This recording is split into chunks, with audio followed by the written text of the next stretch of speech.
and we will show you how to make a motherboard from A to Z. A motherboard uses a lot of components, and all of them are assembled on a PCB. PCB means printed circuit board, and this makes the final mainboard you all know that is in your PC. The PCB arrived from another factory, and the first process is to solder on the board or the SMD. SMD means surface mounted devices. SMD is a term used for all the components that don't have pin going through the other side of the PCB, but have their electrical connection on the edge, like the audio chip, or below them, like the chipset.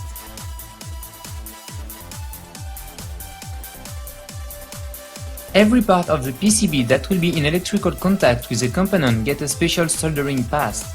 The solder pass acts like a glue for all these chips before going to the reflow oven for definitive soldering. In that way, every small component can stay in the right position before soldering.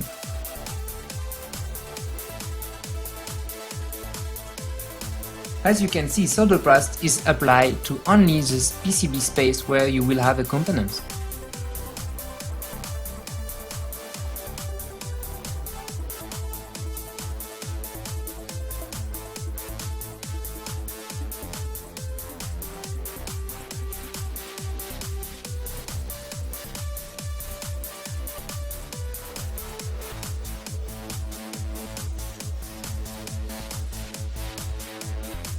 All the motherboards today have really thin and small components that are directly placed on the board called SMD, surface mounted devices. The high-speed chip placer can place from 5 to 10 components per second. It's really fast.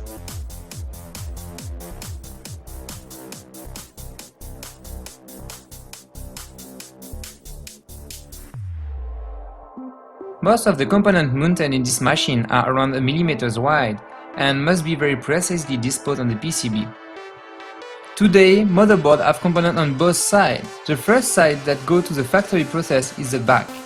Once the back side is done, a machine switches the motherboard to the other side and the process starts again to the SMT line.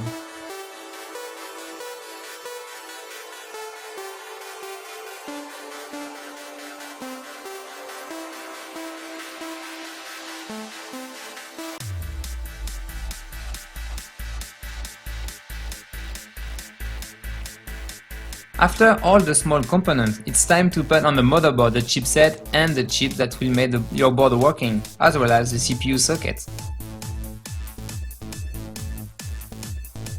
Before being disposed on the motherboard, each chipset is verified by a different set of lights to check if there is any problem about the soldering point or alignment of the chipset itself.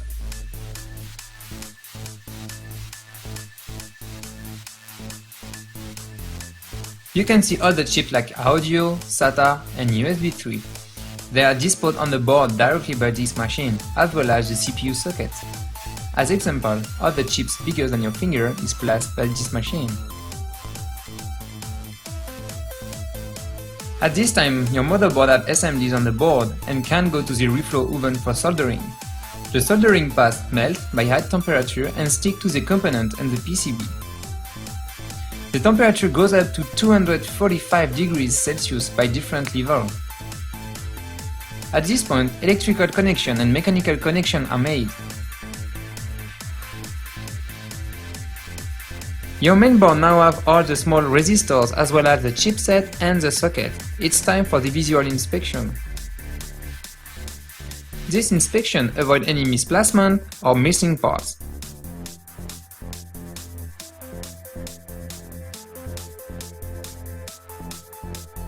Components smaller than 2 mm can't be checked by human, but the AOI is there for it.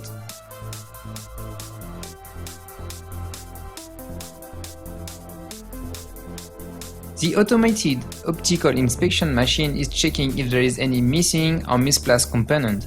It's also checking all the components that have visible soldering points, like the audio chip.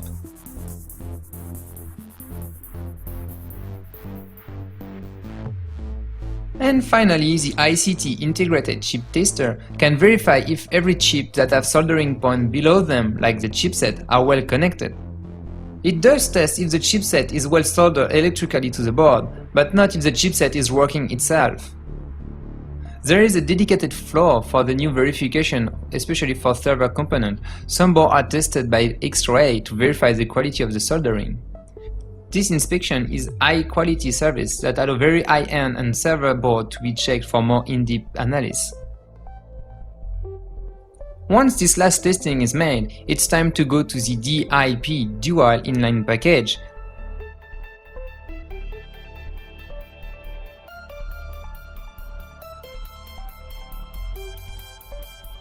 The DIP stage is the second big important process when making a motherboard. First, you have a manual insertion. All the small components and the chipset has been added already. It's time to plug all the other components that have been going through the PCB. During this stage, all the components are manually inserted.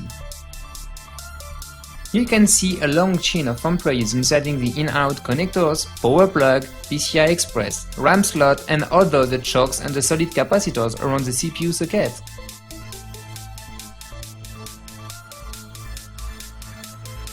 Before being definitely soldered on the board, each inserted part needs to be in the right place and well positioned.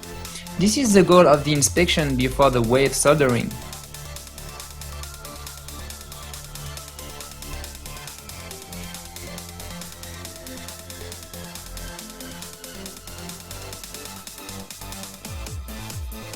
The principle of the wave solder is easy. The motherboard has its latest component on one side, with pins going through the PCB to the other side.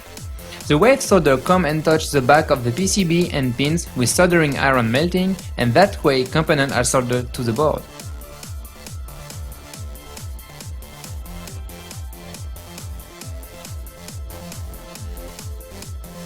After the wave soldering process, you usually have residues that are cleaned with a large brush, making the back of your motherboard very shiny.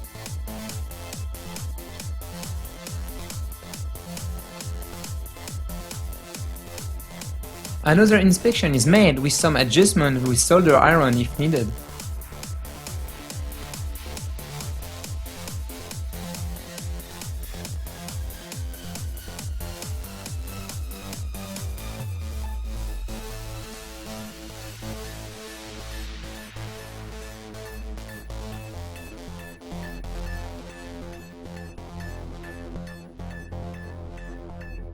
Then heatsink are mounted on the board before another inspection and checkup by the ICT Integrated Chip Tester.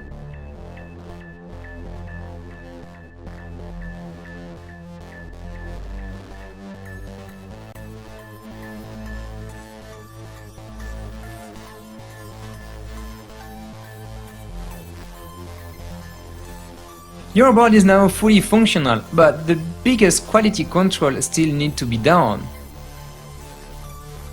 Employees are testing everything from the connectivity to the burn test of the main board.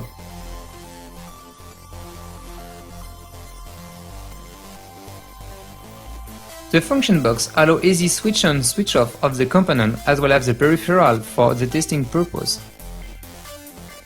As part of the Gigabyte quality testing, 100% of the motherboard are tested in the factory. Basic to advanced functionalities are being verified.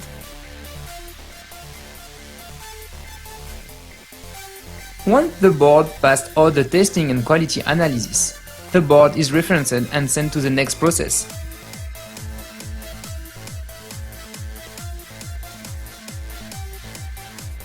This is the final step for your motherboard, and this is the box you will see in the shop. At the factory, the boxes are just flat, cardboard, but then quickly shaped by an automatic machine. Employees are sticking barcode and reference number on the boxes as well as the board, then scan the different serial number. Your board is now almost ready. You just need to put the accessories, manual, driver CD and close the package. Each box goes to big packages that are weighted then strapped.